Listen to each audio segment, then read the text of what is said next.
Hola a todos y bienvenidos a un nuevo capítulo de Experiencia de Palabra. Hoy estamos acompañados por la psicoanalista Silvia Migdalek. Silvia es profesora adjunta de la Universidad de Buenos Aires. Ella es psicoanalista y coordinadora de los foros analíticos del Río de la Plata.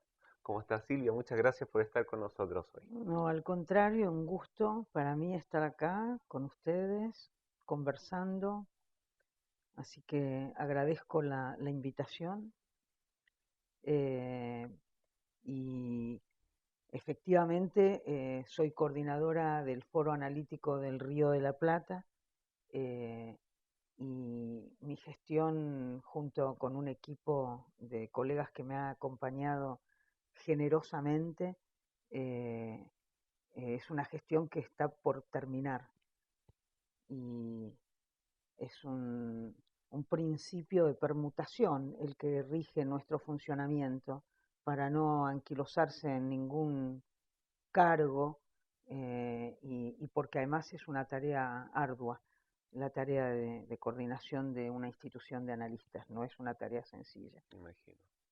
es una tarea bien compleja eh, que no está exenta de sus avatares complicados.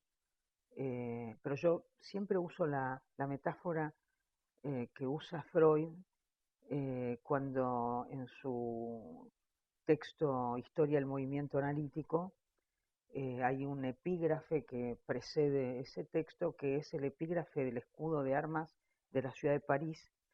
Y el escudo de armas de la ciudad de París dice: se agita, se sacude, pero no se hunde.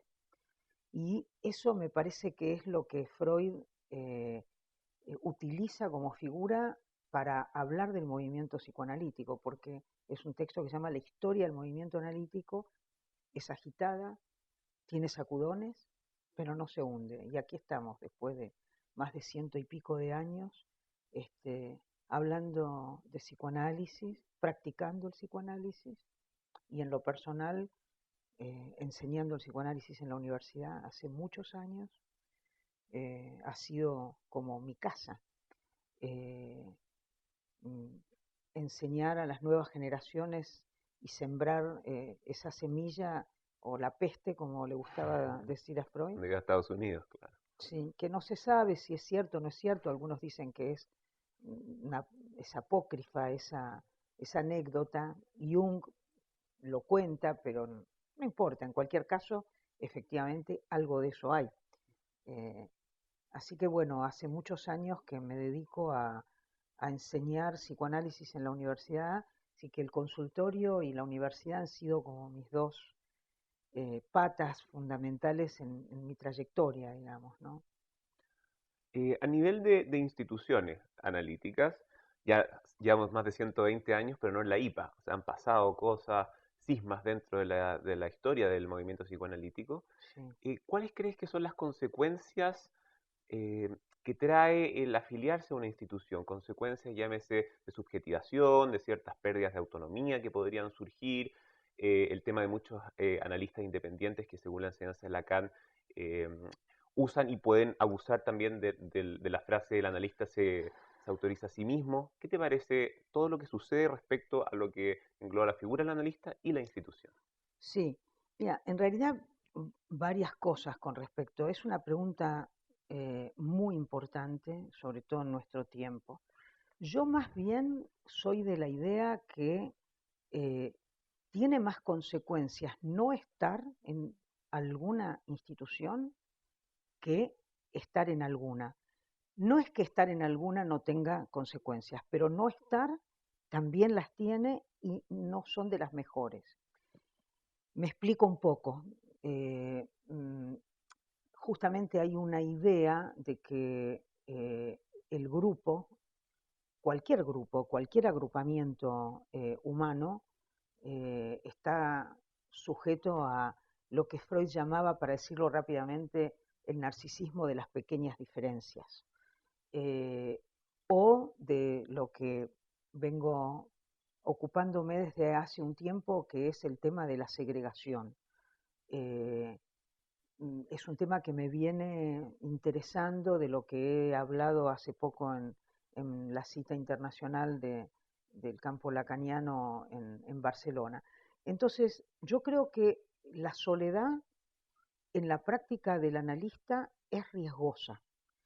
Creo que la frase esa se la lee mal, porque Lacan es verdad que dice que el analista se autoriza de sí mismo, pero ese se autoriza de sí mismo es con otros.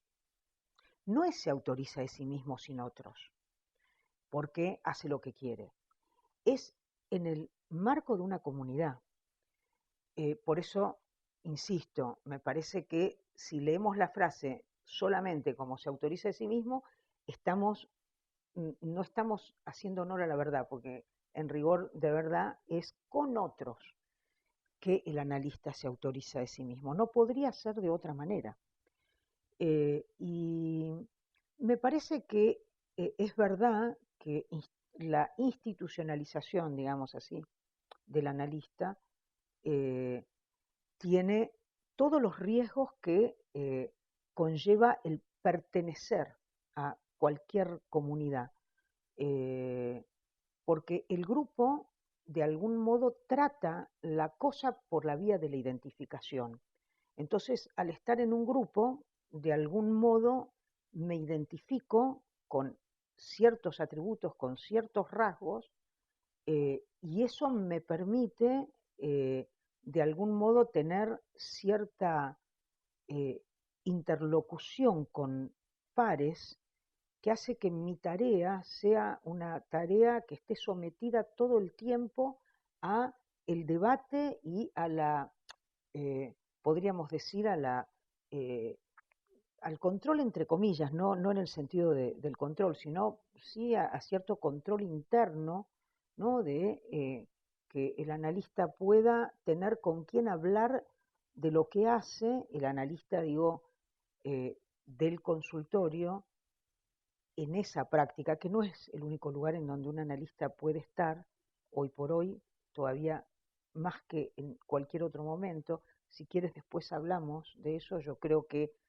hoy eh, el problema del psicoanálisis es que quizá tiene la responsabilidad de empezar a ocuparse un poco más del psicoanálisis en extensión para no quedar hablando solos entre nosotros, porque si quedamos hablando solos entre nosotros estamos condenados a la disolución a la desaparición, para decirlo de una manera más correcta, del discurso del psicoanálisis. El discurso del psicoanálisis no está garantizado como discurso en la cultura, es un discurso del malestar en la civilización. Freud escribió el malestar en la cultura, eh, claramente dando cuenta de que el psicoanálisis es un modo de tratamiento del malestar en la civilización. Uno, que no quiere decir que esté garantizada su sobrevivencia como tal. Entonces, a mí me parece que, bueno, sin negar los riesgos del fundamentalismo o de cierta militancia que a veces, o en la que a veces se cae en las instituciones, sí el pensamiento único es tratado por el grupo, se tiene alguna chance de no caer en la uniformización de la institución analítica. Los foros son un grupo que surge como resultado de una crisis que es conocida como la crisis del pensamiento único en la institución. Surge como un cuestionamiento al pensamiento único en la institución, justamente al mal uso del uno en la institución analítica, es decir, del cacicazgo, del modelo del uno en el sentido de la psicología de las masas, como Freud la pensó en 1920, por ahí.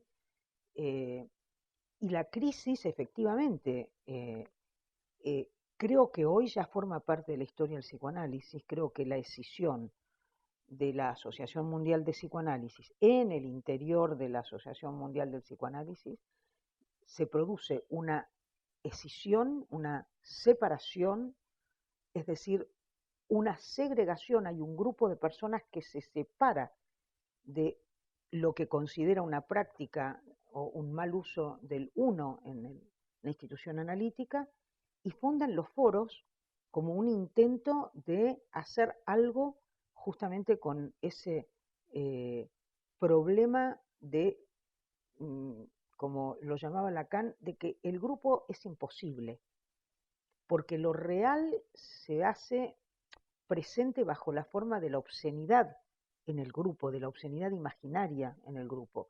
Entonces, el grupo es imposible, pero si no estás en alguno, estás perdido. Entonces, yo soy una defensora a ultranza de que el analista no debe, digamos, contentarse con la soledad de su práctica, porque eso lo puede exponer a desviaciones que son más riesgosas que lo que efectivamente tiene de riesgoso asumir el compromiso de estar en una institución. Como nos decía Jorge Alemán, que tuvimos entrevistando acá hace algún tiempo, nuestro primer invitado, hacer soledad común, forjar un dispositivo dentro de la soledad, también que nos aísla el capitalismo, de poder entramarnos y hablar de análisis y solventar ese lazo social de algún modo.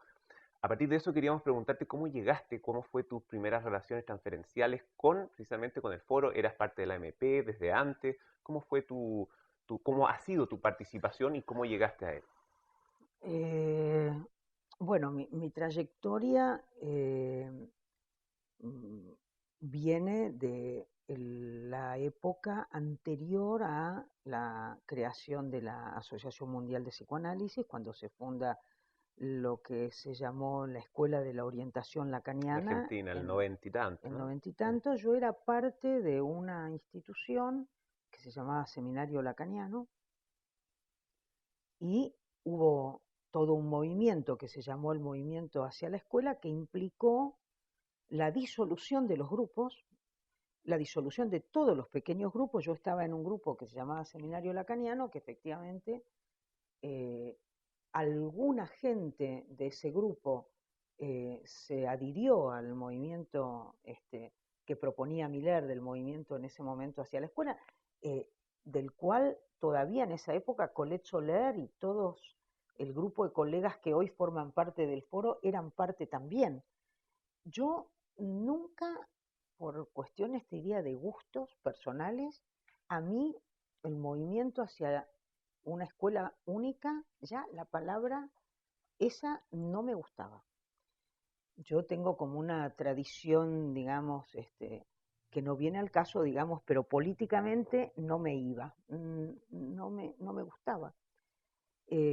Entonces no adherí a ese movimiento, pero un grupo muy importante de colegas en ese entonces que me acompañaban yo en ese momento cuando estaba en el seminario lacaniano y se funda la EOL, y un grupo importante de colegas dimite y se va a la EOL, yo me quedo un poco sola porque yo en ese momento estaba como directora de la institución, y entonces me quedo virtualmente dirigiendo algo que no tenía, era céfalo, digamos, ya no había qué dirigir. Entonces, bueno, durante un tiempo me decido divorciarme de las instituciones y ando suelta durante un par de años largos, que no estuvo mal, porque me dediqué a pensar bastante en a dónde poner mi libido, dónde poner mi empeño, mis fuerzas.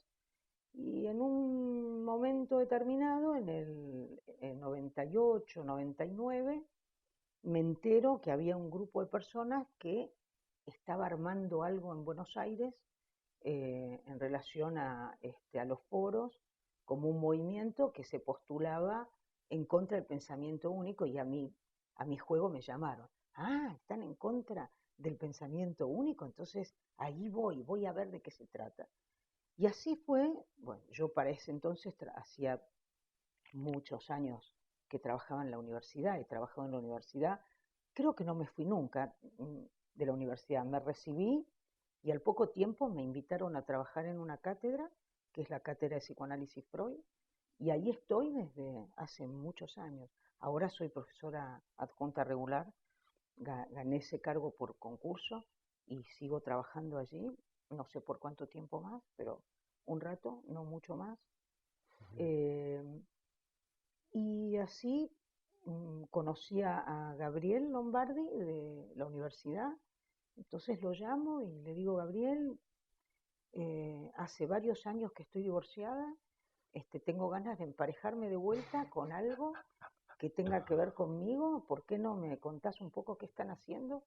Y debo reconocer bueno, que Gabriel ha sido conmigo en ese momento sumamente generoso, porque desde ya me dijo, vos tenés un lugar ahí, vení, mirá, fíjate si te gusta, si el paisaje se acomoda o vos te podés acomodar al paisaje. Y bueno, así fue que me acerqué a los foros, llamada por ese significante, convocada por ese significante de eh, trabajar en un grupo en contra de los efectos del grupo.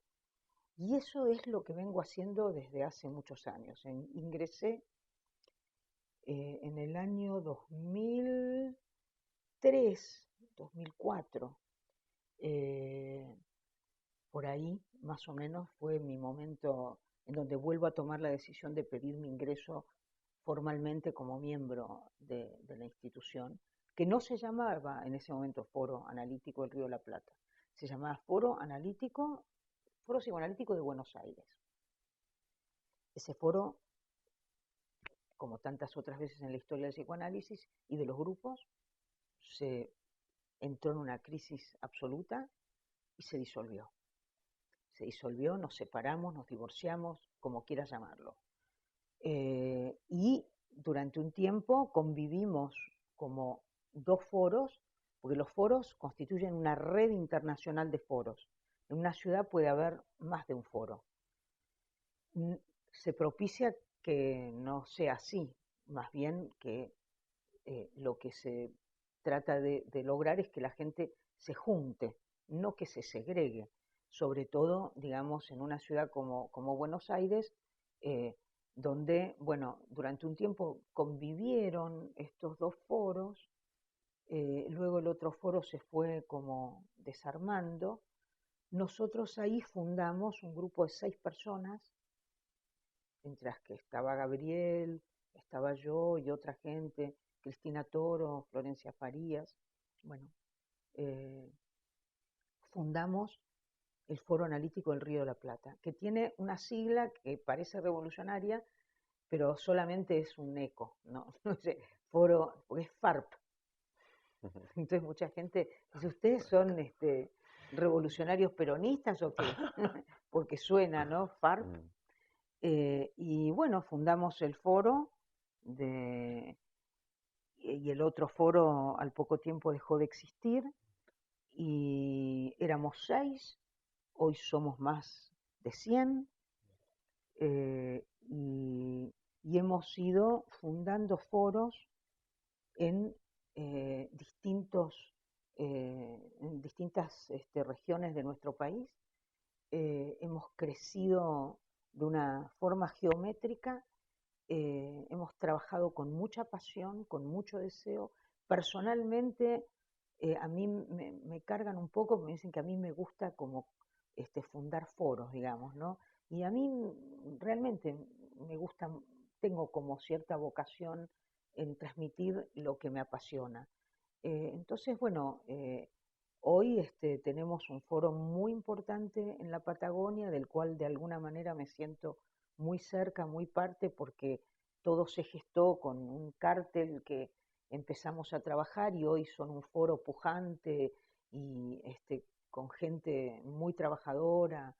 Eh, Hay otro foro en Córdoba, hay 2 foros en Tucumán que ya existían desde antes, digamos, desde la existencia misma de los foros en Argentina. Se fundó también un foro en Tucumán que también se cindieron y entonces en esa ciudad hay 2 foros, durante un tiempo convivieron separados y ahora otra vez parece que se está empezando a lograr volver a juntarse, digamos, no se está a salvo de las crisis, de las escisiones en la historia del psicoanálisis. Parece que el psicoanálisis está condenado al divorcio y al reencuentro constante. Exacto. Te queríamos preguntar sobre la figura de Colette Soler, importante figura dentro del foro y bueno, dentro de la historia del psicoanálisis Sí. en particular y en general, sobre su enseñanza, sobre su transmisión en ti, en tu formación como psicoanalista. ¿Cuáles crees que son los sellos distintivos de su clínica? Digamos, Colette sin duda es un referente para todos nosotros, aunque tiene como referente un sesgo completamente diferente de lo que en su momento representó Jacqueline Miller para el psicoanálisis lacaniano en general. Y me parece que ella tuvo como en un punto la valentía de después de haber trabajado tantos años a la par, porque eso hay que decirlo, digamos, ¿no? Fue eh, una, una persona que trabajó junto con Jacques-Alain Miller construyendo una corriente lacaniana a nivel eh, eh, internacional, te diría que es incuestionable. Ambos tienen un enorme valor desde el punto de vista de la transmisión del psicoanálisis lacaniano en el mundo. Argentina tiene su propia historia. Colette ha estado presente en Buenos Aires te diría, desde los inicios mismos de la institucionalización del psicoanálisis en Argentina. Su sesgo, a mi gusto, es un sesgo absolutamente clínico. Colette tiene una transmisión que nunca se aleja del suelo de la clínica. Es alguien que ha tenido la virtud de saberse mantener siempre en un discurso que muy referenciado a su trabajo como analista y que ha tenido además la virtud de releer, porque yo siempre digo, ¿no?, que ha habido un milagro que se produjo una vez, que fue la lectura que Lacan hizo de Freud. Eso fue milagroso, porque lo que Lacan hizo con Freud es algo absolutamente milagroso. Yo no estoy tan segura que se haya producido con Lacan todavía ese mismo milagro que produjo la lectura de Lacan, que Lacan hizo de Freud. Creo que Colette Soler tiene una lectura de Lacan que propone, como en el último texto bueno, en el último texto o el primer texto que Escabel publica como editorial, que es el texto de Otro Narciso, donde ella propone hacer una lectura de Lacan que no es una lectura cronológica, sino que ella encuentra la lógica interna de cómo Lacan va construyendo los conceptos eh, y, y, siempre, digamos, tiene como, por ejemplo, en este texto de eh, El otro Narciso, ella en algún momento dice, no entiendo cómo los analistas durante mucho tiempo pudieron pensar que la clínica implicaba eh, ir más allá del yo por considerar que el yo era imaginario y que entonces la clínica lacaniana apuntaba más bien a la disolución del yo. Entonces ella hace todo un trabajo de cuestionamiento de ese postulado y dice, lejos de eso, si uno lee bien a Lacan, hace una relectura del narcisismo y dice, ¿cómo pudimos pensar que había que ir en contra del narcisismo cuando el narcisismo constituye ese narcisismo combativo que es un sostén identitario fundamental para el sujeto? Entonces ella universaliza lo que ella llama el escabel, que implica una relectura del narcisismo, porque no es el narcisismo imaginario, digamos, de la primera época, entonces, bueno, tiene un valor clínico enorme, porque permite acercar viejos conceptos a una manera que es muy importante para pensar la clínica de nuestra época, pues la manera como ella repiensa el narcisismo sirve para pensar los fenómenos de la clínica de nuestra época. Y bueno, nada, es como un ejemplo. Ni hablar del libro de ella, La reinvención del inconsciente, que tiene una audacia que es absolutamente sorprendente. Ese es un libro editado en Argentina por editorial Paidós, si no me equivoco, en donde ella empieza diciendo que directamente que Lacan nunca fue estructuralista, cuando en realidad todos sabemos que Lacan tuvo su época estructuralista, pero ella dice que, bueno, ahí habla de la reinvención del inconsciente y dice que en Lacan asistimos a una reformulación de un inconsciente que no le debe nada a lo simbólico. Es un inconsciente que está por fuera de lo simbólico. No es lo real del inconsciente, sino el inconsciente real. Y ese inconsciente real es el inconsciente del que ella considera Lacan, respecto al cual Lacan ha hecho una verdadera reinvención. Hay que leerlo, es un desarrollo enorme, enorme. Y bueno, nada, me parece que yo personalmente tengo un afecto muy grande por Colette, creo que es una mujer que, una trabajadora incesante, con una energía envidiable. Cuando viene a Buenos Aires no para de trabajar y no para de ir de un lado a otro. Así que nada, nosotros tenemos, yo no tengo más que palabras de agradecimiento por su labor de transmisión y de difusión del psicoanálisis. Así que bueno, no mucho más, Antes ni de irnos mucho a la menos. pausa, queremos recomendar los libros de Escabel, que es la editorial que tienen los foros analíticos del Río de la Plata. Acá tenemos libros que están disponibles en Librería Remus, el de Rodrigo Albínzano. Avinzano. Está, bueno, Colette Soler, el otro Narciso, que es lo que recomendamos también. Dominique Tuchon Fingerman, de la formación del analista. Y bueno, el libro que vamos a hablar la otra tanda, el libro de Silvia Migdalek, el amor y el tiempo. Quédense con nosotros, vamos a ir unos minutos al espacio de la Gradiva y volvemos.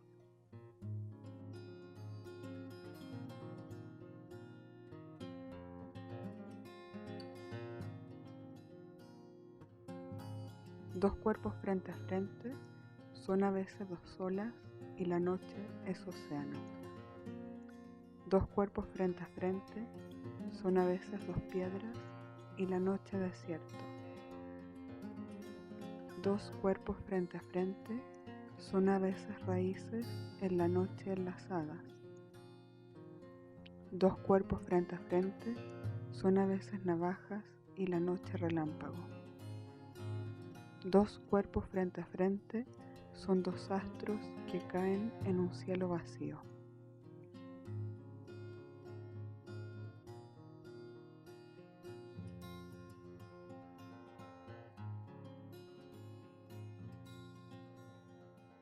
Habiendo retornado del espacio de la Gradiva, seguiremos conversando con Silvia Migdalek, quien es miembro de los foros lacanianos. Tenemos que hablar de su libro, queremos que nos cuente su experiencia de escritura. El amor y el tiempo. ¿Cómo nace este texto? ¿Cómo fue el proceso creativo, la escritura del mismo? ¿Y cómo se te ocurrió conceptualizar la dimensión temporal en la transmisión amorosa? Mm.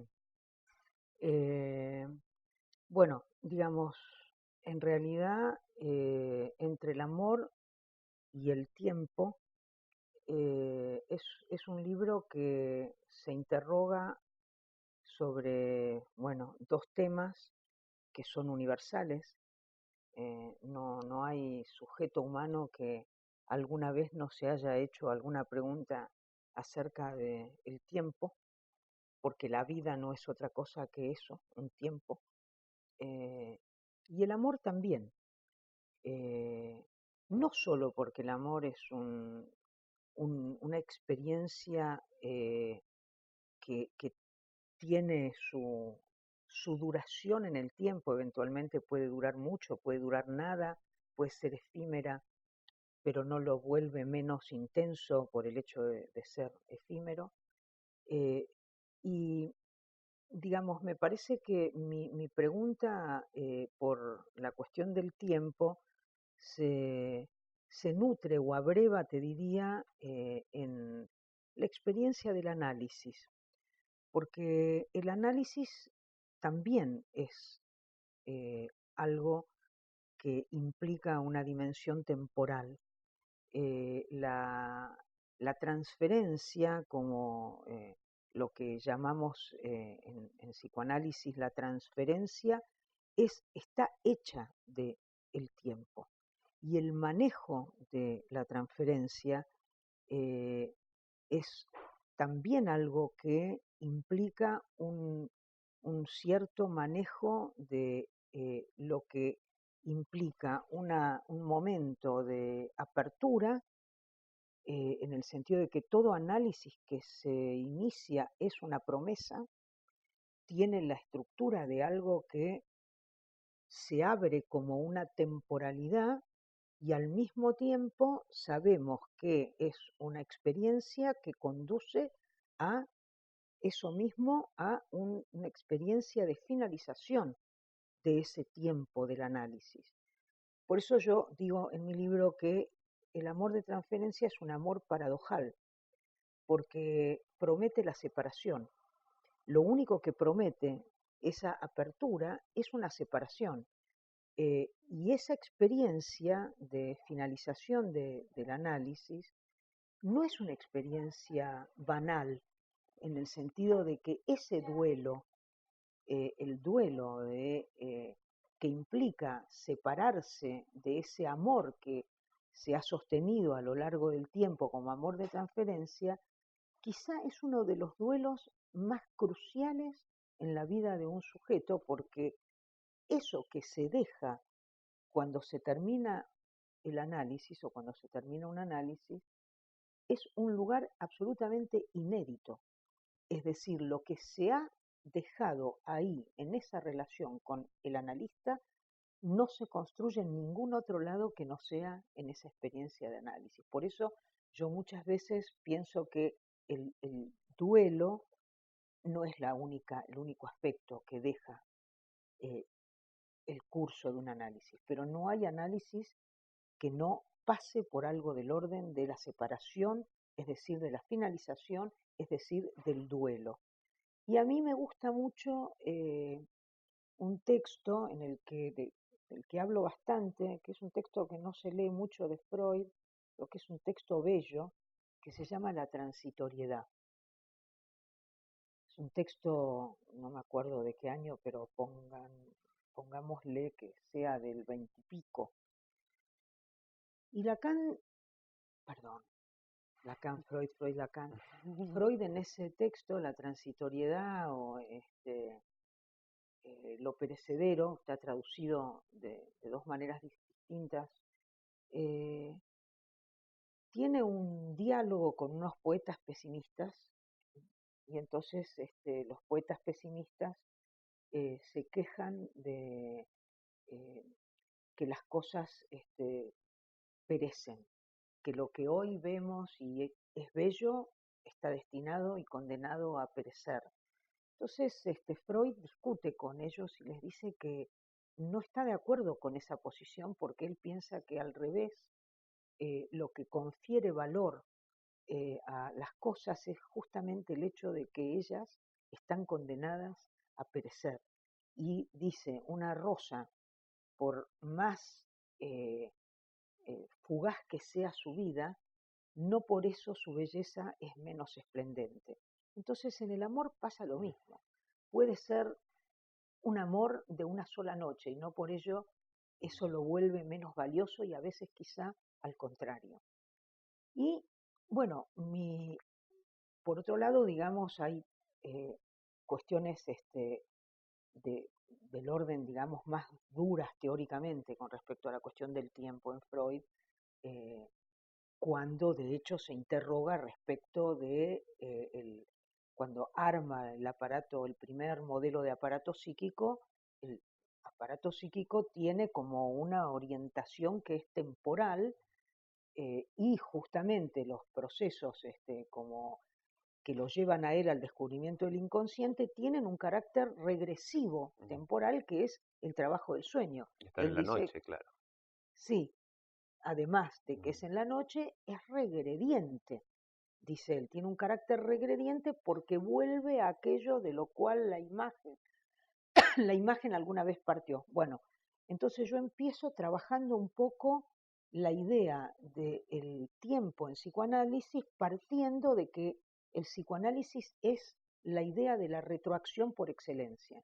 No hay en el psicoanálisis ninguna manera de pensar la temporalidad que no sea por la vía de la temporalidad retroactiva. Ese es el primer gran descubrimiento de Freud, que la temporalidad siempre tiene un carácter retroactivo y que de hecho el trauma, cuando él empieza hablando del trauma, el trauma es el efecto del trauma, no es el trauma, sino la impronta que eso deja en el psiquismo. Entonces esa impronta siempre es retroactiva. Entonces, bueno, partiendo de la novedad absoluta que implica la idea de la retroacción o la idea loca de que existiera algo que se llama recuerdo actual, ¿cómo podríamos hablar de un recuerdo que fuera un recuerdo que es algo del pasado, pero que al mismo tiempo lo llamamos recuerdo actual? Y eso es el análisis mismo, es algo que es actual en el doble sentido, como acto escénico, porque es en el aquí y ahora del encuentro con un analista, y al mismo tiempo es en acto, es decir, es por la vía del tiempo y al mismo tiempo por la vía de la escena que se actualiza.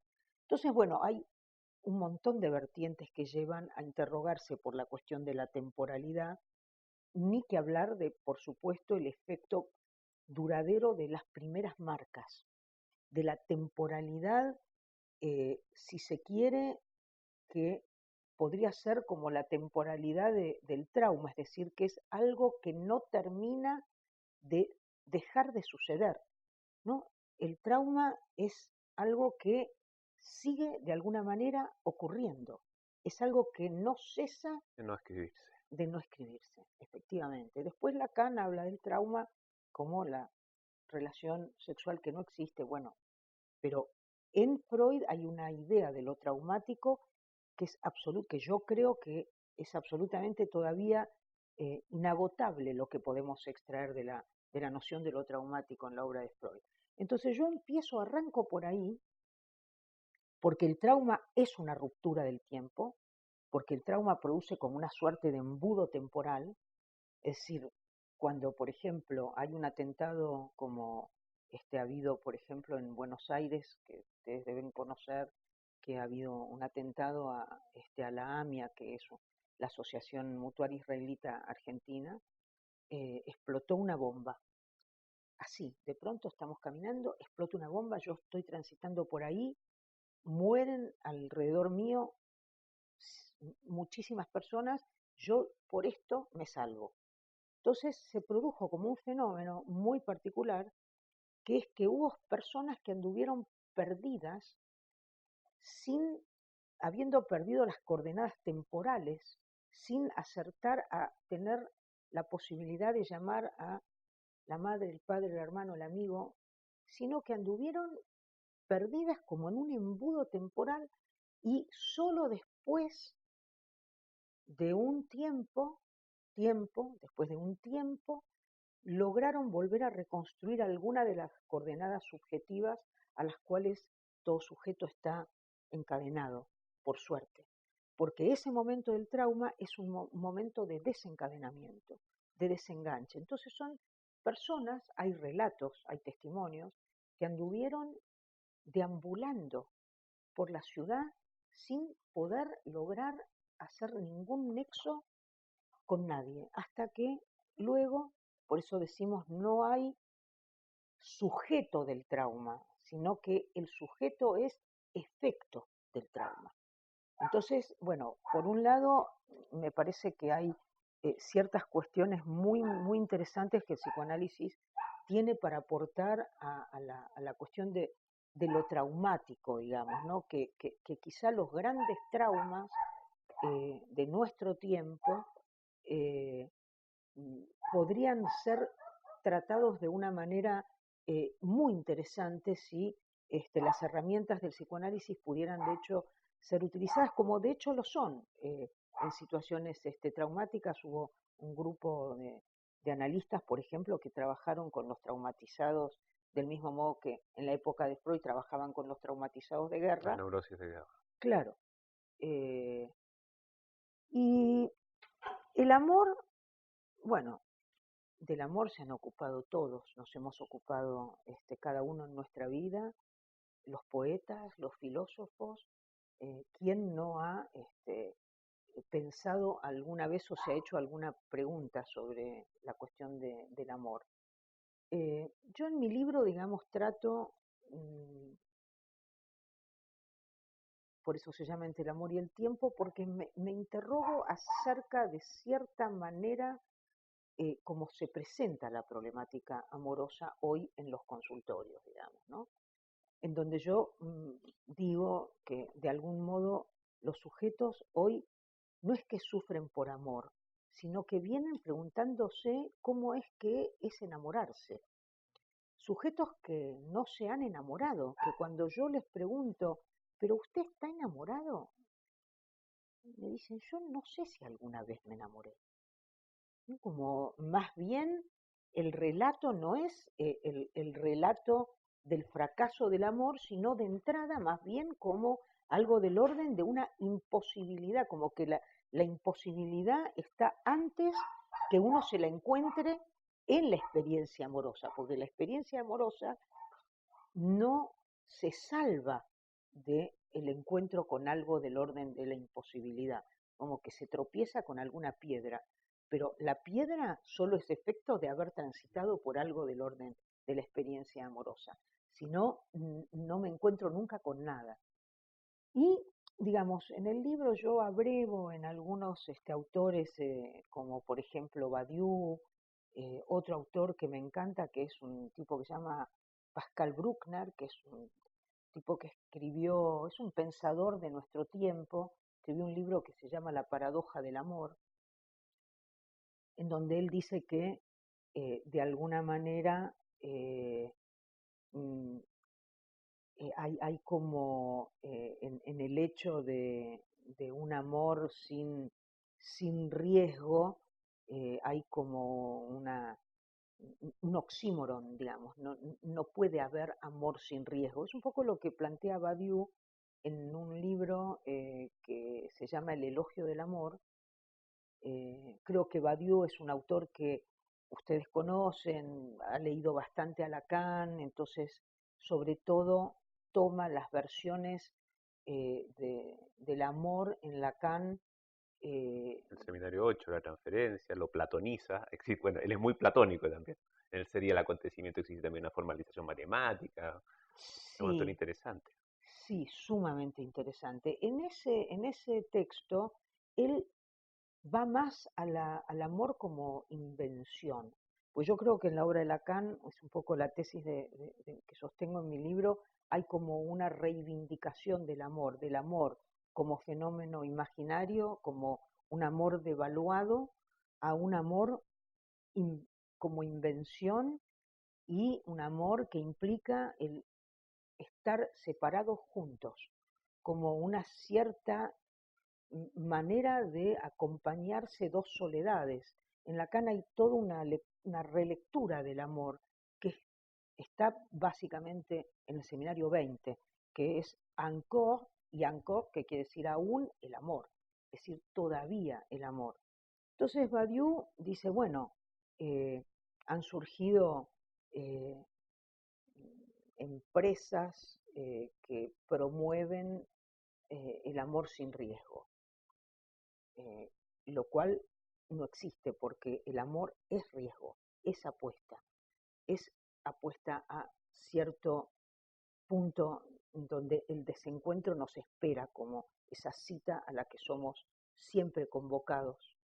Y entonces, bueno, él plantea ahí en ese libro que asegurar, pretender un amor sin riesgo, que es lo que oferta esta empresa, que es una empresa de citas, de encuentros en donde se supone que, bueno, nada, te garantizan que el partener que vas a encontrar es el partener con quien no va a haber ningún desencuentro. Entonces, ¿Norteamericana la empresa? no, francesa. Francesa. Él da una conferencia en la ciudad de Aviñón, lo invitan a él a hablar del amor, entonces habla de esa empresa de encuentros matrimoniales para producir amores sin riesgo, y entonces él dice tal cosa no es el amor, porque el amor no es sin riesgo.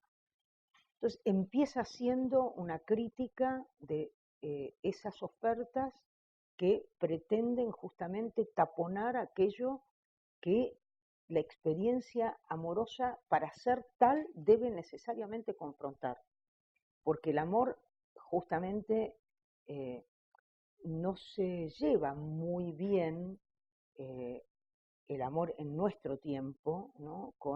En el tiempo del capitalismo, en donde parece que estarían todas las faltas absolutamente suturadas, no habría falta, entonces, porque todo se puede consumir, todo se puede conseguir, entonces, ¿dónde se consigue un amor, digamos, dónde se puede comprar un amor que garantice que no nos vamos a encontrar con la falta? No se lleva muy bien el amor en nuestro tiempo con esa idea, ¿no? O más bien, el consumismo no se lleva muy bien con la idea misma de la esencia del amor.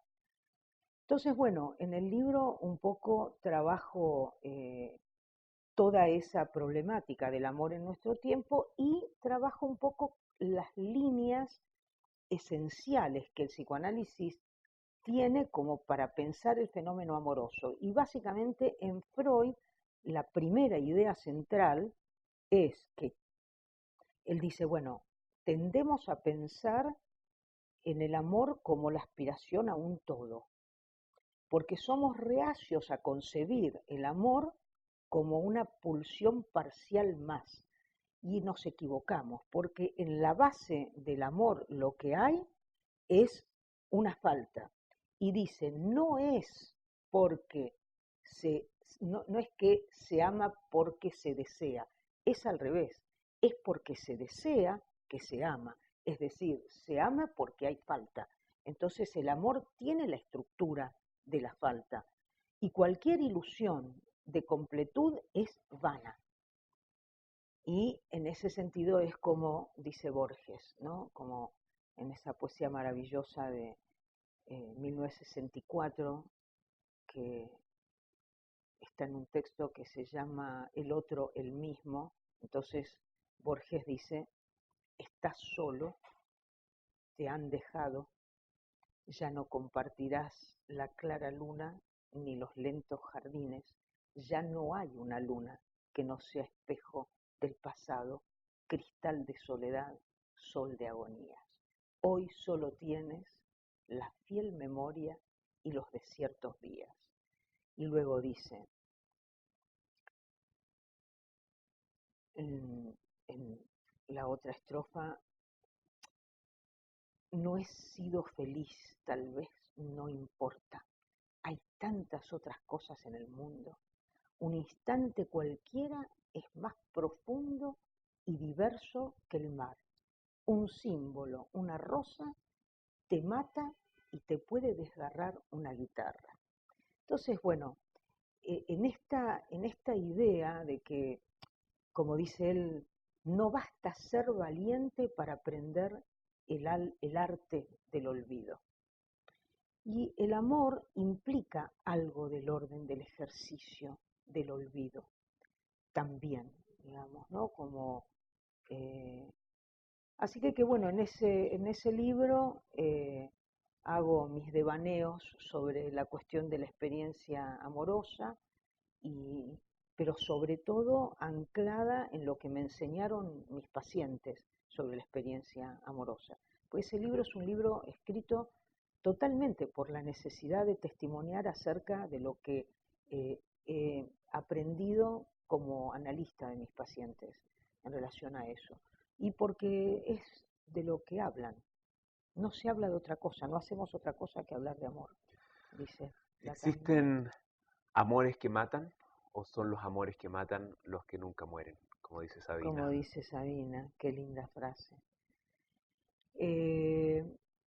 A mí me parece que hay amores que matan y que sin duda en la mujer sobre todo se constatan ciertos efectos que el amor provoca o produce en ciertos encuentros, que es del orden del estrago, porque un hombre puede ser algo del orden de un estrago para una mujer.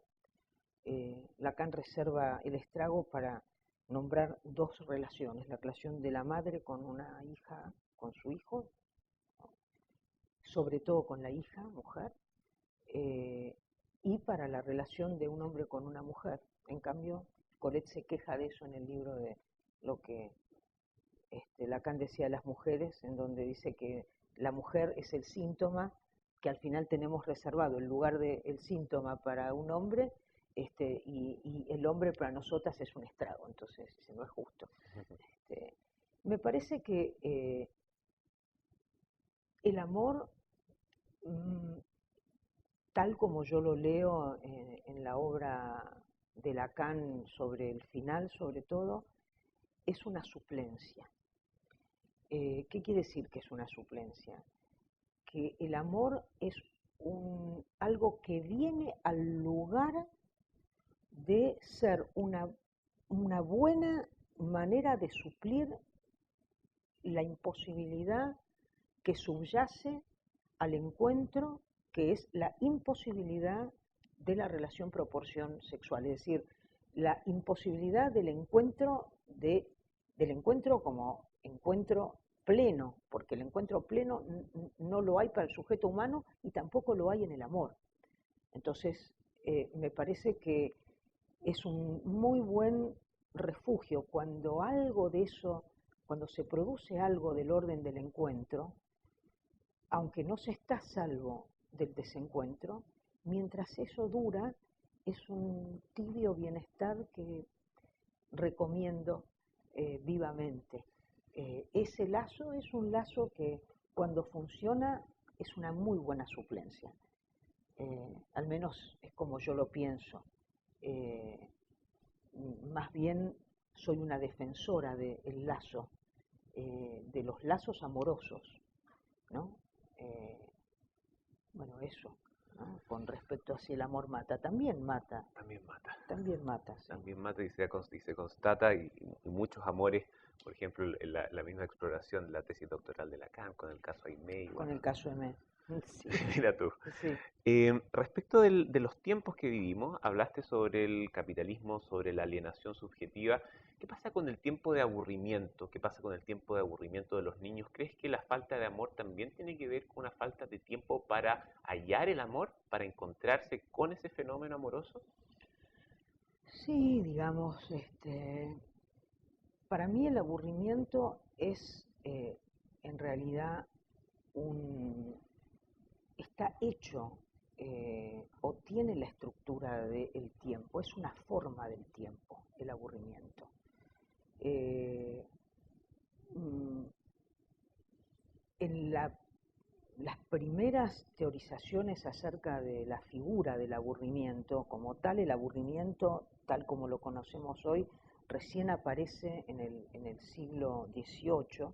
En el catálogo, digamos, de las pasiones de Descartes, el aburrimiento inicialmente aparece como hastío. El hastío que justamente es respecto de algo de lo que se ha gozado demasiado, más bien hay algo de demasiado tiempo con algo que lleva o conduce al hastío, en el sentido de que eso de lo que se ha usufructuado tanto es algo que ya aburre.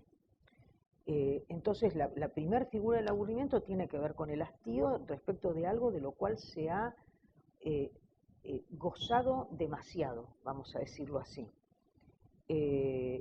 Entonces, hay una relación ahí del hastío con el tiempo, porque es algo que ha durado demasiado tiempo. Y al aburrido, el tiempo, justamente se le hace como un tiempo demasiado largo, porque el que está aburrido justamente es como que el tiempo no le pasa. Más bien es la sensación de un tiempo que no termina de pasar. Y al mismo tiempo, uno podría decir que en algún punto el aburrimiento, si bien es un afecto que invita a salir de eso, al mismo tiempo el aburrido, ahora vamos a hablar del aburrimiento en los niños, pero me parece que justamente al aburrido es como que en algún punto se considerara inmortal. Por eso Lacan habla del aburrimiento como cierta, él lo llama en francés, es l'ennui, y Lacan juega con la homofonía entre l'ennui y l'unien, lo uniano, porque el aburrimiento es justamente la presencia de ese uno, de la cosa plena, y dice él el deseo es la presencia de la otra cosa, de la otra con mayúscula, ¿no? Entonces, para el aburrido siempre podríamos decir la vida está en otra parte. Y me parece que sí, que hay algo del aburrimiento que se hace presente, quizás es uno de los afectos más paradigmáticos de nuestro tiempo, en el sentido de que estamos atestados de objetos que hacen desaparecer cualquier dimensión de la falta. Y hay, cuando lo digo así, no soy ingenua respecto del parentesco que el aburrimiento tiene con la angustia, porque en realidad yo creo que la angustia es una especie de máscara del aburrimiento, o al revés, el aburrimiento es una máscara de la angustia.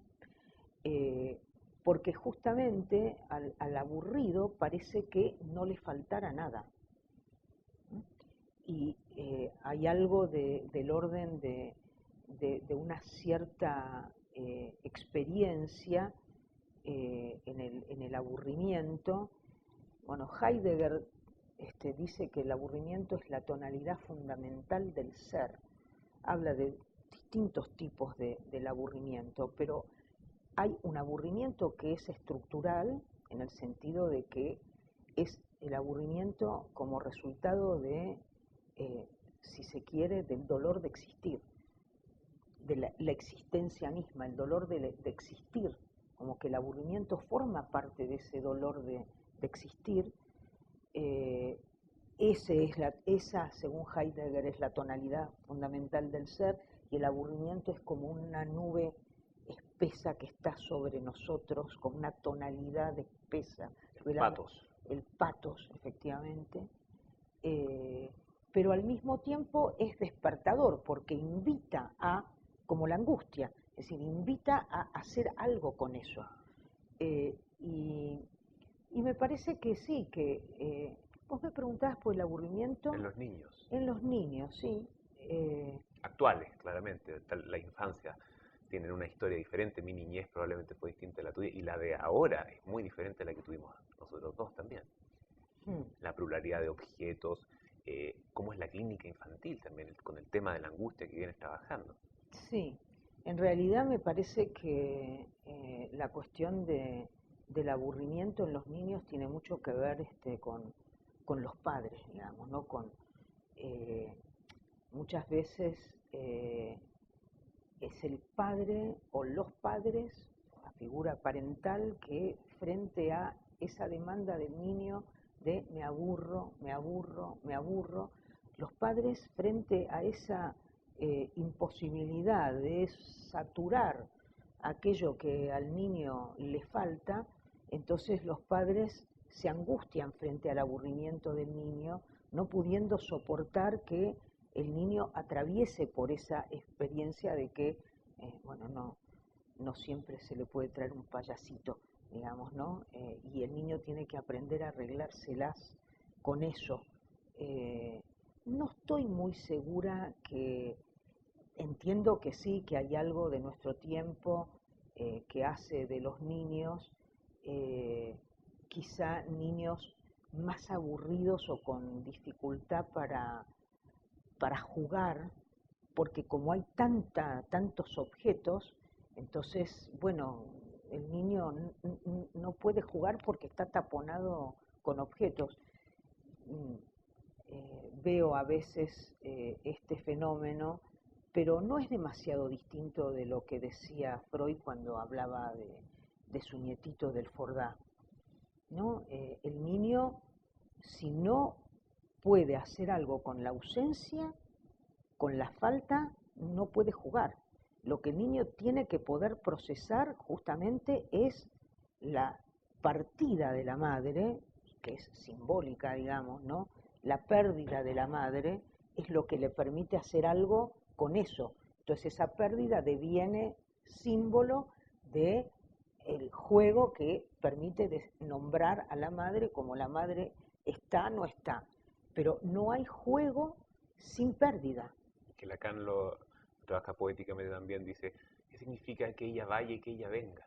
Que el niño se pregunte eso, ¿no? Exactamente, que el niño pueda adquirir el estatuto de la madre como una representación y nombrar la mamá es alguien que viene y se va, eso es mamá, ¿no? Entonces, en ese sentido, como dice Freud, la pérdida no vuelve, esa experiencia traumática de pérdida no lo vuelve inutilizable para el juego, y al contrario, es lo que lo vuelve más progresista, digamos así, en el sentido de la constitución subjetiva, porque el niño en ese juego se pierde él como objeto de la madre y se constituye en ese mismo acto como sujeto cuando nombra a la madre como alguien que se va.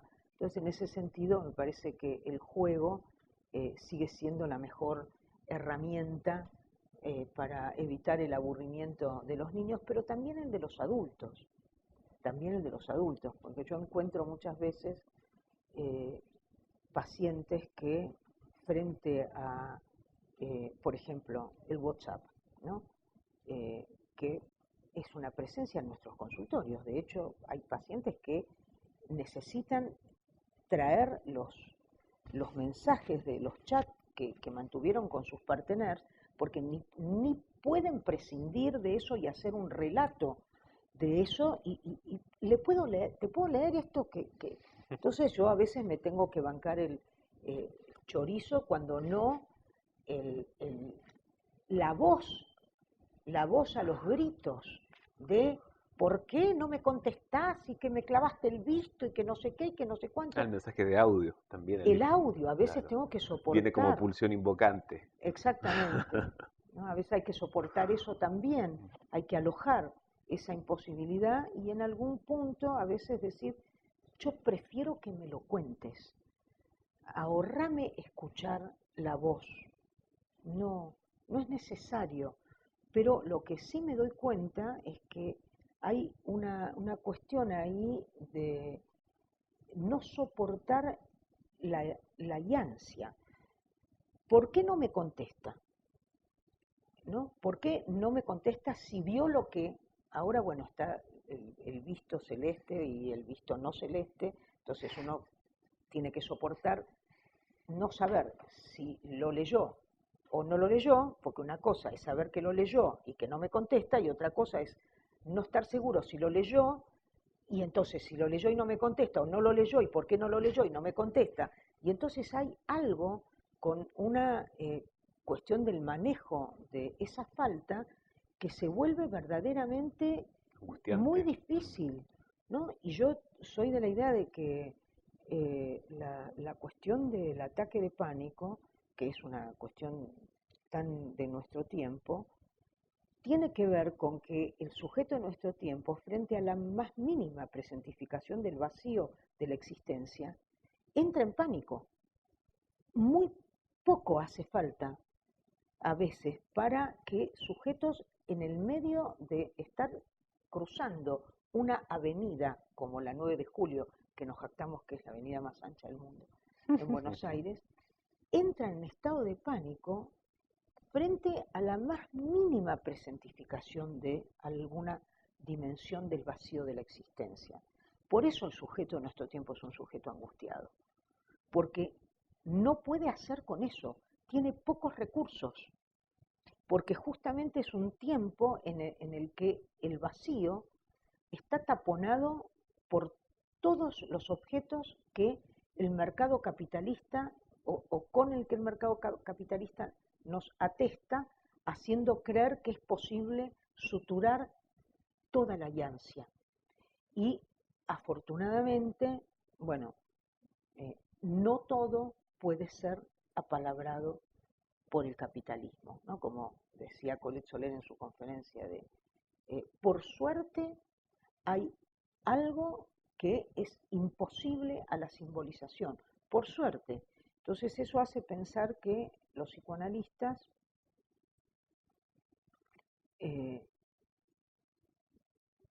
tenemos todavía bastante tiempo para seguir haciendo con el sujeto humano que está bien solo con su angustia, que tiene muy pocos modelos para arreglárselas con el amor, y entonces el psicoanalista, como le gustaba decir a Lacan, somos como una especie de el pulmón de la civilización, ¿no? Es como algo que nos permite hacer justamente con algo de esa falta, de esa ansia que hacemos todo el tiempo funcionar, ¿no?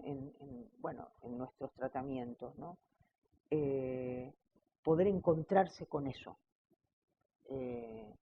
Así que, bueno, el porvenir del psicoanálisis no está garantizado, porque puede ser que la humanidad no quiera saber más nada con eso, pero mientras haya vacío, el psicoanálisis tendrá algún lugar para hacer con eso, porque no es que de lo que se trata justamente es de poder transformar ese vacío en algo que posibilite el movimiento, porque si está todo lleno, no se puede mover, ¿no?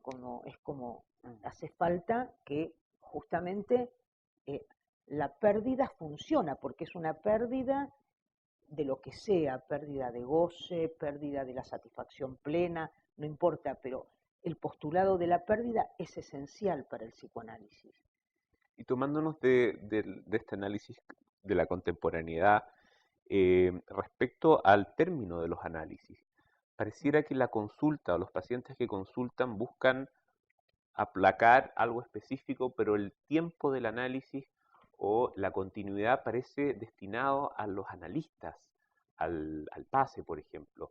Quería preguntarte por eso, por los motivos de consulta actuales, por los tratamientos analíticos actuales y por el dispositivo del PASE y cómo se enfrenta desde los foros del campo lacaniano al cual tú participas. Bueno, el PASE.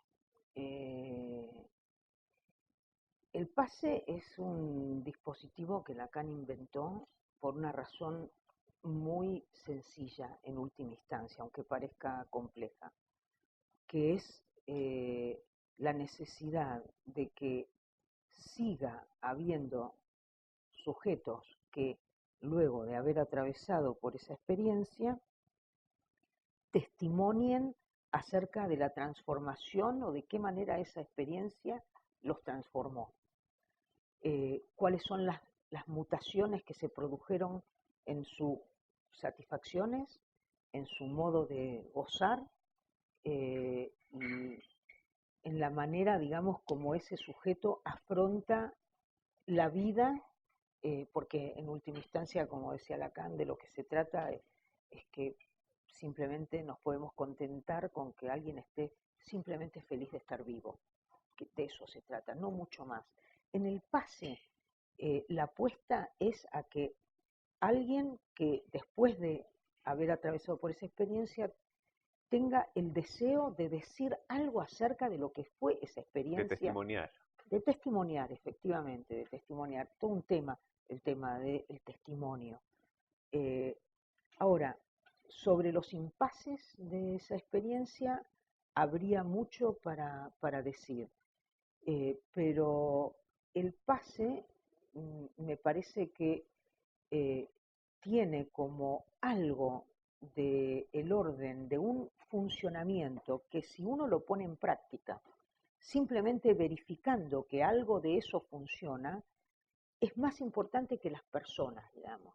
Como Lacan decía, creo más en los dispositivos que en las personas, ¿no? Es más allá de las personas, porque tiene que ver con que en realidad es transindividual. El pase sirve a la sobrevivencia del psicoanálisis como discurso, que alguien pueda decir algo de eso.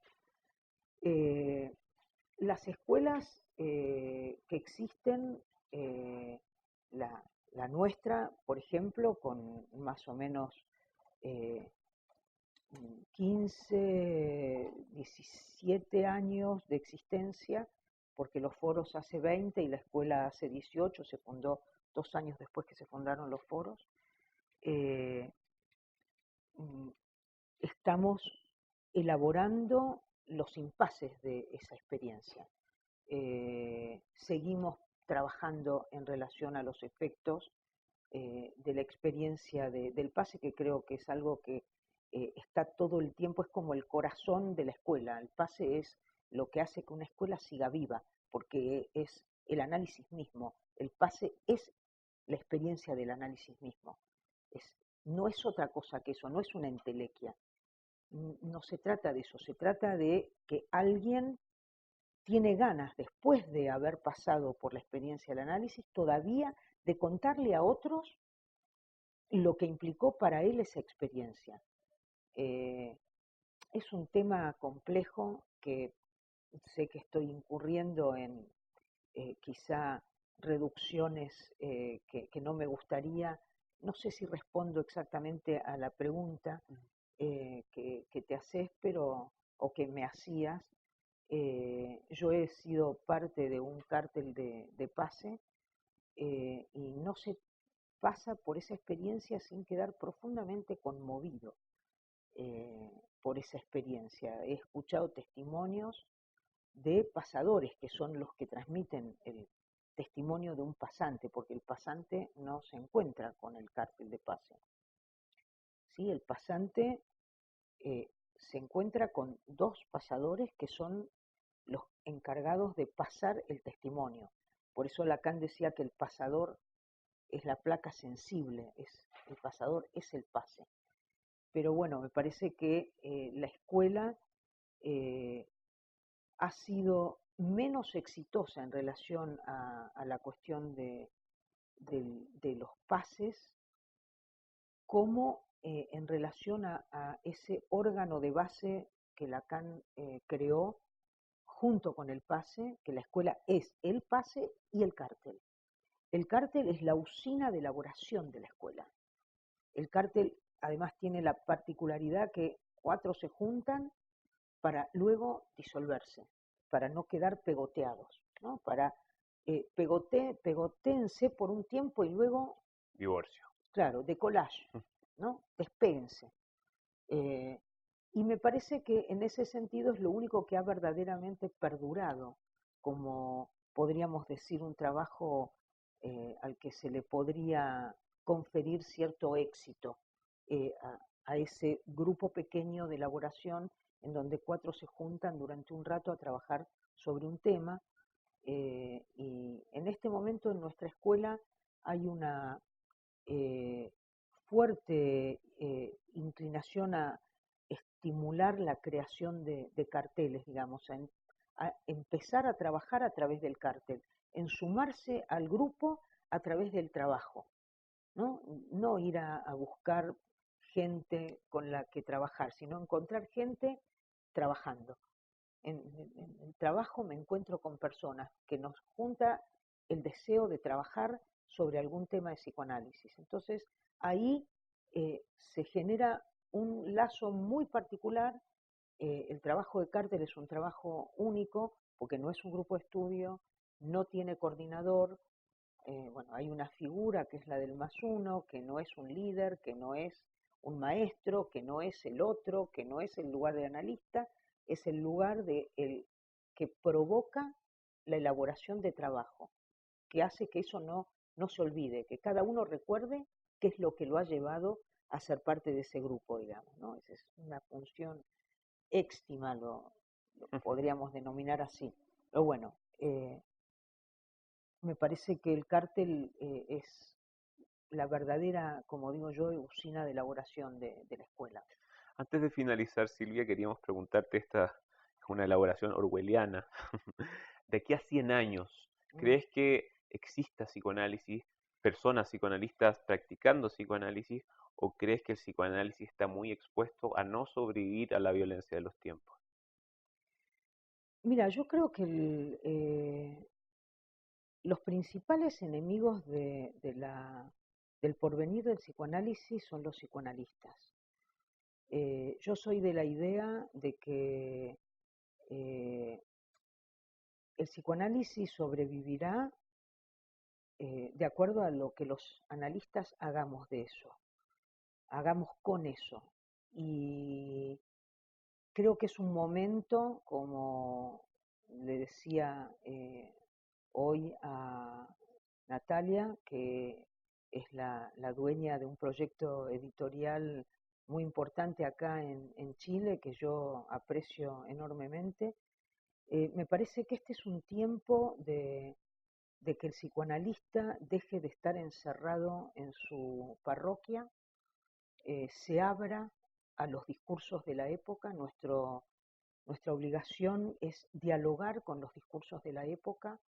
No somos moralistas ni estamos aquí para juzgar a nadie, ni siquiera eh, a, a los discursos que son bastante refractarios al psicoanálisis, como podría ser el discurso de la ciencia.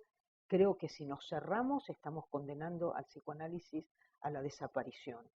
Creo que el porvenir del psicoanálisis depende de lo que los psicoanalistas hagamos con eso, y creo que es el momento del psicoanálisis en extensión. El psicoanálisis en intención está garantizado en las instituciones que los analistas nos damos, pero los analistas tenemos que estar en los hospitales, los analistas tenemos que estar en los tribunales en donde hace falta personas que ayuden a personas que han sido objeto de la violencia del capitalismo. No podemos dejar esos lugares vacantes. Tenemos que estar ahí porque los psicoanalistas tenemos cosas para decir en, en relación a las problemáticas de nuestras comunidades, en las comunidades en las que estamos insertos. No podemos creer que nuestra tarea se resume a escuchar el inconsciente en el consultorio. Nuestra tarea será siempre apostar a eso, pero no podemos dejar de entrar en interlocución con los otros discursos. Si no se legitima el capitalismo nomás. Exactamente. Creo que la tarea de nuestra época, del psicoanálisis en nuestro tiempo, es dialogar con los discursos de la época y saber con qué los sujetos se las arreglan. Colette Soler hace poco estaba en Buenos Aires y decía un poco eso, que ella deploraba cuando los analistas se ponían a criticar por inválidos o por carentes de sentido ciertos recursos con los que la gente hoy por hoy se las arregla. La gente se las arregla como se las arregla, y el psicoanalista no está para decir lo que está bien y lo que está mal. El psicoanálisis no es una moral, tiene una ética, y la ética es muy sólida, pero mientras no se crea o no confunda la ética con la moral, estamos bien, podemos salir al cruce. Nuestra ética es muy sólida, podemos salir al cruce de las problemáticas de nuestro tiempo, del capitalismo salvaje que destruye los lazos. El psicoanálisis promueve el lazo mediante un trabajo muy particular, pero quiero decir que, bueno, sí, yo creo que depende de lo que los psicoanalistas hagamos del psicoanálisis, que el psicoanálisis dentro de 100 años siga existiendo y sobreviva a la violencia, como decías, de los tiempos. Silvia, te queremos agradecer habernos acompañado. Queremos promover la lectura de su libro, El amor y el tiempo, pronto disponible en librería Remus. ¿Te gustaría agregar algo antes de terminar? No, solo que para mí ha sido un gusto estar aquí charlando con ustedes, me he sentido muy cómoda y espero que nuestros lazos de intereses comunes por el psicoanálisis y la cultura de nuestro tiempo puedan seguir prosperando. Somos parte de un continente común, somos latinoamericanos, de América Latina Sur, así que yo celebraría que pronto logremos que aquí en Santiago formemos un foro que se sume a este trabajo que venimos haciendo en los foros de Argentina y seremos eh, los foros de América Latina Sur, Argentina, Chile. Y a la coordinación, entonces. Queremos agradecer también a Librería Remus por hacer esto posible, por entregarnos los libros y hacer de este espacio uno de diálogo, de transmisión de psicoanálisis, donde se puedan conocer todos los puntos de vista, las escuelas, las miradas sobre una disciplina tan apasionante y heterogénea como esta. Muchas gracias, Silvia. Lo esperamos Muchas en el gracias a próximo ustedes. capítulo de Experiencia de Palabra. Cuídense.